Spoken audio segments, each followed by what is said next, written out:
तीन अलग अलग संख्याओं का एलसीएम 120 है, कौन सा उनका एचसीएफ नहीं हो सकता है इन ऑप्शन में से? अगर एलसीएम 120 है तो एचसीएफ 120 का ही फैक्टर होगा, गुणनखंड होगा। 120 का फैक्टर 15 भी है, 40 भी है, 20 भी है, ये एचसीएफ हो सकते हैं। लेकिन 120 का बच्चा 16 नहीं है, तो 16 कभी भी मेरे दोस्तों अगर एलसीएम 120 है तो एचसीएफ नहीं बनेगा। ठीक है भाई, समझ आ गया? ये सवाल जरा बना के दिखाओ। करण और अर्जुन मिलकर एक बिजनेस शुरू करते हैं। करण 4 महीने के लिए अर्जुन से 83,000 रुपए ज्यादा इन्वेस्ट करता है, अर्जुन 3 महीने के लिए पैसा इन्वेस्ट करता है। कुल 7,113 के प्रॉफिट में करण का हिस्सा अर्जुन के हिस्से से 2371 रुपए अधिक है। करण ने कितना पैसा इन्वेस्ट किया? तो आपको इन्वेस्टमेंट का रेशियो निकालना है। उसके लिए आपको करण और अर्जुन के प्रॉफिट के रेशियो को टाइम के रेशियो से डिवाइड करना पड़ेगा। सवाल में दिया हुआ कि करण ने कितने महीने के लिए पैसा इन्वेस्ट किया? 4 महीने के लिए। अर्जुन ने 3 महीने के लिए, ऑलरेडी दिया हुआ है, लेकिन प्रॉफिट का रेशियो दिया नहीं है, निकालना पड़ेगा। कुल प्रॉफिट कितना हुआ? 7,113। ठीक है, अब देखो ये 2371 से 7,113 कट जाएगा कितनी बार? 3 बार, यानी कि 3:1 में ये कह सकता हूं, यानी कि करण और अर्जुन का टोटल प्रॉफिट कितना हुआ है? 3 यूनिट का।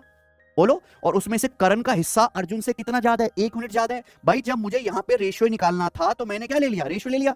ये इनके प्रॉफिट का आ गया मेरे प्यारे भाई। जोड़ के 3 आना चाहिए, घटा के 1 आना चाहिए, यानी कि कौन सी संख्या है? 2 और 1, जोड़ के 3 आएगा, घटा के 1 आएगा। ये इनके प्रॉफिट का रेशियो आ गया। तो कभी भी ऐसा सवाल आया, आप क्या ले लेना? रेशियो लेना। अब इनको डिवाइड कर दो, डिवाइड करने से दोनों के इन्वेस्टमेंट का रेशियो आ जाएगा। डिवाइड करेंगे, 3 दूनी 6, 6 रेशियो 4, 6 रेशियो 4 का मतलब कितना हो गया? 3:2। ये इनके इन्वेस्टमेंट का रेशियो आ गया। यानी कि करण ने अर्जुन से कितना ज्यादा पैसा इन्वेस्ट किया है? 1 यूनिट। जबकि सवाल के अनुसार करण ने अर्जुन से कितना पैसा इन्वेस्ट किया है ज्यादा?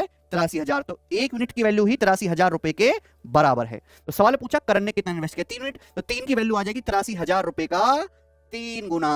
तो मेरे दोस्तों ये सवाल का आंसर आ जाएगा 249000। ऑप्शन नंबर सी करेक्ट है, ये ऐसे ही बताना करके।